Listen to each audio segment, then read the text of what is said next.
राधे राधे, हरे राम हरे Krishna friend. और आज रक्षाबंधन है, तो रक्षाबंधन में मैं बहुत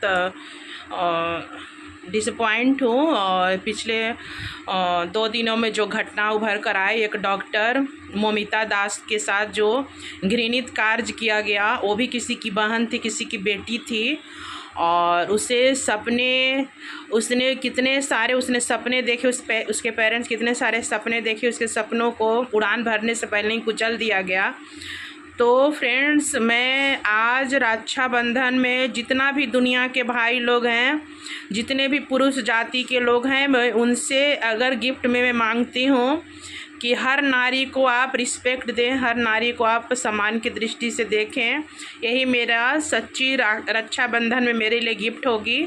और दुनिया की हर माँ लोग अपने घर से ही शुरुआत करें, अपने बेटियों को जो शिक्षा देते हैं, डर कर माँ बाप कि यहाँ रात को इधर ना जाओ, ऐसे कपड़े नहीं पहनो, वैसे कपड़े नहीं पहनो। तो मैं दुनिया की जितनी भी माएँ हैं, सबको मैं हाथ जोड़कर मैं रिक्वेस्ट करती हूँ कि अपने घर से शुरुआत, अपने बेटों संतानों में अपने बेटों को ही ये शिक्षा दें कि नारी का सम्मान करें, सभी नारी को रिस्पेक्ट दें। और कोई भी अगर नारी अकेले रास्ते में जा रही है तो उन्हें उचित मार्गदर्शक, उन्हें उनकी मंजिल तक पहुंचाएं, उन्हें रिस्पेक्ट दें, नारी के साथ कभी घृणित कार्य न करें। अपने घर से ही जितना भी दुनिया की माँ है, मैं सभी माँओं से रिक्वेस्ट करती हूँ, और माँ ही प्रथम गुरु होती है, तो सभी माँ को मैं रिक्वेस्ट करती हूँ कि अपने अपने घरों से शुरुआत करें। जिस तरह आप बेटियों को शिक्षा देते हैं, दुनियादारी की समझ दिखाते हैं, उसी तरह अपने अपने घरों में बेटों को भी शिक्षा दीजिए कि नारी एक जननी है, माँ है, बहन है, किसी की बेटी है। हमें नारी का रिस्पेक्ट करना चाहिए। और नारी देवी है तो दुर्गा है तो काली है। तो मैं आज सभी दुनिया के जितने भी भाई हैं, मैं सभी से ये मांगना चाहती हूँ गिफ्ट में कि आप लोग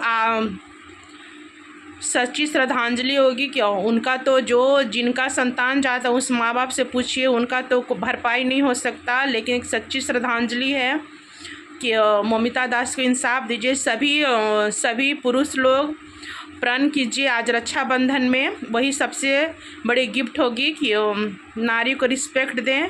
और नारी देवी है तो दुर्गा है, दुर्गा है तो काली भी हो सकती है। नारी जगत जननी है, नारी है तो पुरुष का जन्म होता है। तो इसलिए मैं आप सबों से, जितने भी पुरुष हैं, मैं सभी से एक प्रार्थना करती हूँ कि प्लीज़ प्लीज़ प्लीज़ हमें आज़ादी कब मिलेगी, हम नारी को आज़ादी कब मिलेगी। नारी को कब, हम आज़ादी के 78 साल हो गए, लेकिन स्त्री कभी आज़ाद नहीं हुई है। वो खुलकर हंस नहीं सकती, खुलकर बोल नहीं सकती, खुलकर सांस नहीं ले सकती है, खुलकर कपड़े नहीं पहन सकती है। कहीं कहीं का फ्रीडम माहौल है तो कपड़े पहन सकती है, लेट नाइट कहीं जा नहीं सकती है। उसको हर चीज़ में एक महिला को ही क्यों एक्सक्यूज़ देना पड़ता है। तो मैं आप लोग से पूछती, आखिर क्यों, आखिर क्यों, आखिर क्यों। एक नारी को ही, एक पिता अपनी बेटी को भी शादी करता है, घर से एक बेटी कलेजा का टुकड़ा देता है, फिर उसके साथ दहेज भी क्यों देता है एक पिता। सबसे बड़ी दहेज तो बेटी होती है, कलेजा का टुकड़ा एक पिता देता है, फिर उसके साथ कलेजा का टुकड़ा देने के साथ साथ एक पिता दहेज भी देता है, पैसे देता है लड़कों वालों को। फिर भी लड़के वालों का डिमांड पूरा नहीं होता है, कहीं कहीं लड़कियां जला दी जाती हैं। अगर कहीं जलाई नहीं जाती हैं तो ससुराल में उन्हें मानसिक प्रताड़ना दी जाती है। और अगर ससुराल में अगर कोई नहीं है तो पति द्वारा प्रताड़ित की जाती है महिला। क्यों, आखिर क्यों। आज़ादी के 78 साल में एक नारी क्यों नहीं आज़ाद है, आखिर क्यों। है आपके पास जवाब, बताइए। कुछ लोगों को मेरे बातों से हंसी आएगी, लेकिन आप लोग जवाब दीजिए। सच्चे इंडियन है, सच्चे हिंदुस्तानी है तो मेरी बातों का आंसर दीजिए। एक नारी को ही क्यों दबाया जाता है।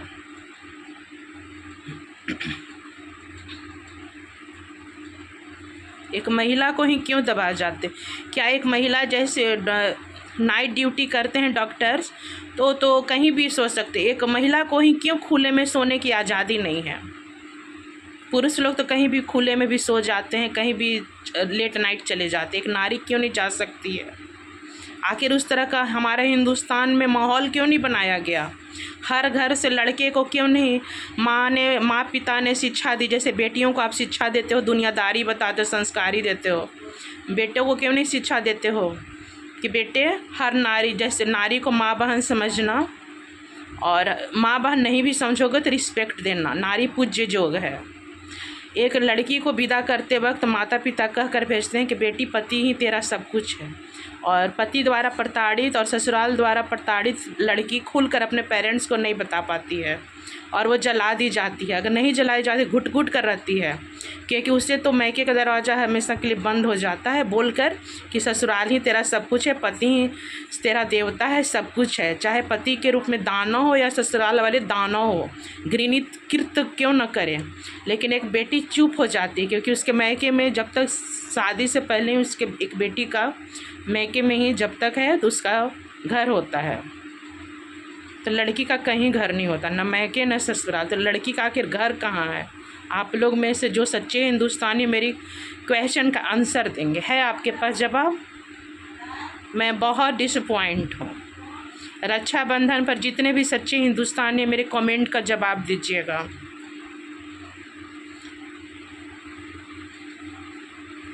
और मैं आगे कुछ कहने, और सच्ची श्रद्धांजलि है डॉक्टर ममिता राय को, इंसाफ दीजिए। Thank you so much.